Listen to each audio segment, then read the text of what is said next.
Welcome back. Today, I'm not going to spend any money, which is nice. What I am, however, going to try and do is fix all of the locks on this car, including the central locking, and maybe the heating bit later on. Hopefully we can get that to work. That would be pretty cool. I made this video and then realised it's actually well boring, so I'm going to summarise it in about 40 seconds for you now as we go through it. I pull the key apart, I clean it out, I change the battery, I blow some flames with some alcohol, I click the button starts working, but the car doesn't unlock. I then go in the car and find out the pump wasn't plugged in. And then found that I plugged the pump in and still nothing happened. The key didn't register. Then I pulled the fuse out and realised that the fuse was blown, so we plugged it in and the pump went. Oh! I tried to pressurise the system, found a leak in the back door. It was still going, not really doing anything. So then what happened, I took the passenger side door cut off to find out it was leaking from there. I ended up getting some sealant. I sealed that thing all together to find out that it still didn't work for whatever reason, because the back door doesn't have a locking mechanism on it like it did when it came out of the factory, because it used to have glass back doors and now it's got solid back doors, and so it's not going to pressurise the system at all. So long story short, what I've actually done is ordered a central locking kit off eBay, which is like £35.99, which I'll make a video of me fitting sometime soon, but I first need instructions from my friend Brad so I can actually understand how the hell to do it, and that'll all be another video which will come across soon. Anyway, let's get on with today. Oh, and I forgot to add, I went back to see the guy that kind of sold me the van in the first place, and he was like, "Hey, I've got loads of extra stuff." And I was like, "Sweet, loads of extra stuff, come back and get it." And I was like, "Okay, cool, come and get it." So I went and got it, and then I got loads of dash, and I got a light, and I got the original Volkswagen front end. So here's me fitting the Volkswagen front end. You can see, the grille came off, I kind of ripped it off, and then the lights came out, and the lights had a load of crap in them. So what I ended up doing was actually just rinsing the lights out, obviously take all the electrics out of the way, and then dry them all out with a heat gun. As you can see, it didn't actually melt anything, which is quite impressive, because I really thought I was going to melt something. And then it got a bit dark, so here's the thing with the night time and the picture and the stuff, and I'm going to get on with it now. Okay.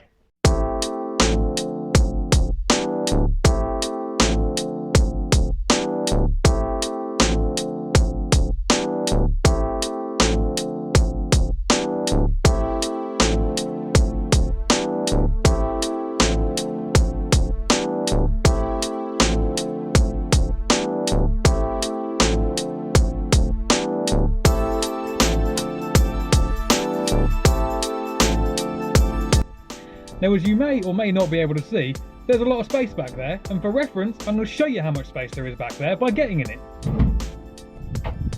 I am now sat on a full-size dining chair. There is space! And to find out just how much space there is, what we're going to do is we're going to go around this whole thing, we're going to throw a tape measure at all the walls, and I'm going to explain to you how we're going to get the absolute most out of this area that we have in the back here. And it's a lot more extreme than I would originally plan to go, but we're going full stupid on this. Now, if you follow a lot of sound systems on YouTube, you'll probably realise that you've got Mark from Car Audio Fabrication, you've got Soundman, and you've got EXO that are all doing van build-offs. One, there's no British guy in that. I'm going to elbow my way in as the British guy.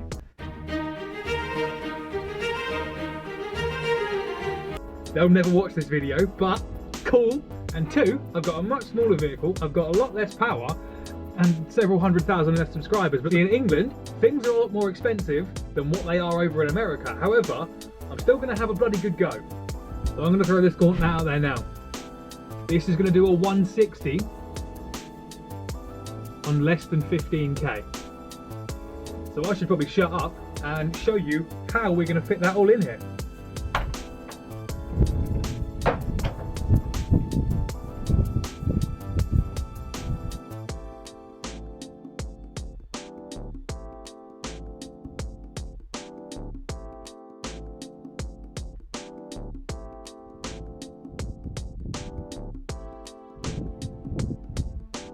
So you can see the van has its own internal structure. Obviously this is to make the whole panel rigid, and that's all fine, but that's really in the way.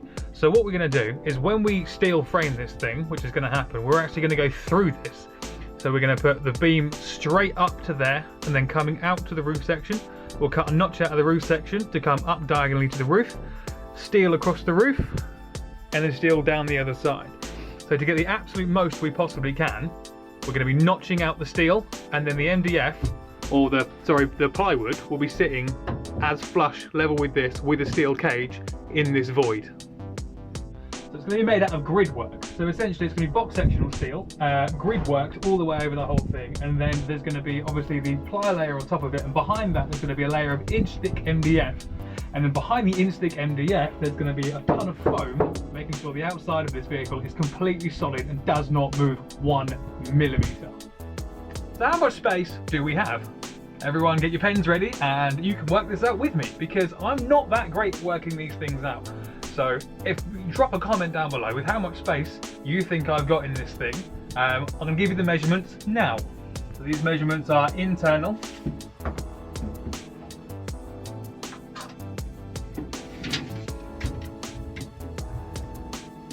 We've got 60 inches wide at the bottom.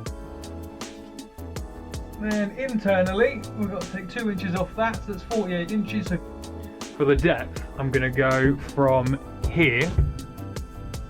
I could go slightly further forward, however, I want to be able to sit comfortably in this thing. And plus, my seat will probably just be in a port anyway.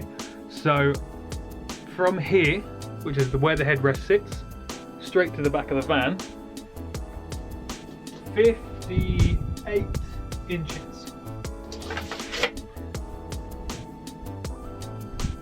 Got 48 inches of width at the top, and each wheel arch is 28 by 8 by 8. So I'm going to work that out with my calculations, and if you put what your calculations are down in the comment section, and everyone can argue for a bit, because that's great, but we all know I'm right, so, you know, whatever. You're probably thinking, Adam, where the hell are you going to put that power supply? There's a plan for that. Now, as to when we can actually start this, it's going to be about the start of March, I reckon, because the money has gone down on the steel, or most of the steel anyway. So getting that isn't the problem.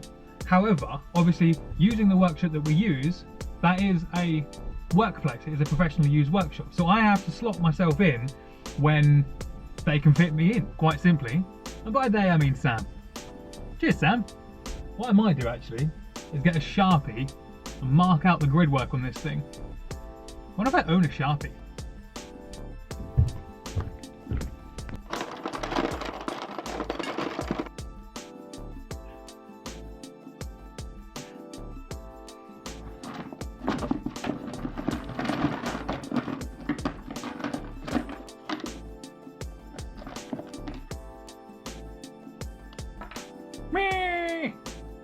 Now the steel we're going to be using is 40 by 20. Now to get the minimum amount of space taken out, we're going to be laying the 40 side flat and the 20 side deep.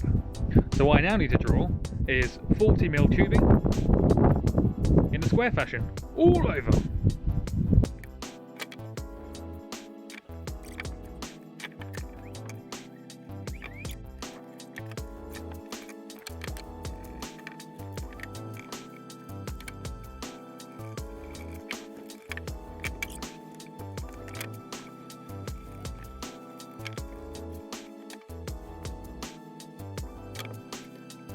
Now, if you've made it this far into the video, chances are you're intrigued by this build. Lack of bit. There'll be a build soon, whatever. So what I'm going to ask you to do now is just go and hit that subscribe button. Because if this channel gets to the point, at the part of where it's monetized, for which you need 1,000 subscribers, every penny will go back into this. And what that means is, because every penny's go back into it, I can make more content, which means we can make more videos and you get more entertainment and I get to talk to myself in a van for a little bit longer, which is awesome, because I think I have friends. They're all joking around. I really do follow loads of other car audio people on YouTube. But I really am going to go up against Soundman and EXO. They don't know it. They don't know who I am. I'm just some guy with a receding hairline in Britain. But at the same time, you've got to have your own competition.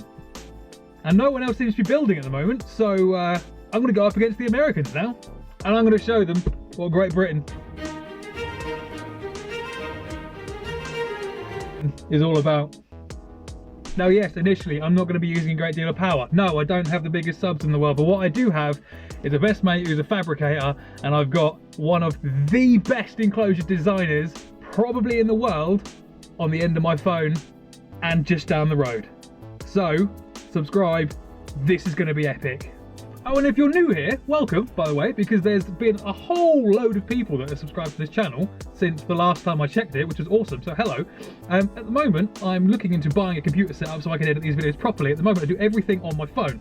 So the content from here on out is just going to get better. So subscribe to the channel, come help me make this thing evolve, help me make this thing evolve, and let's just have fun. Until next time, stay safe, stay sane, stay consensual, and don't get coronavirus. I haven't got. That was just a. Bye.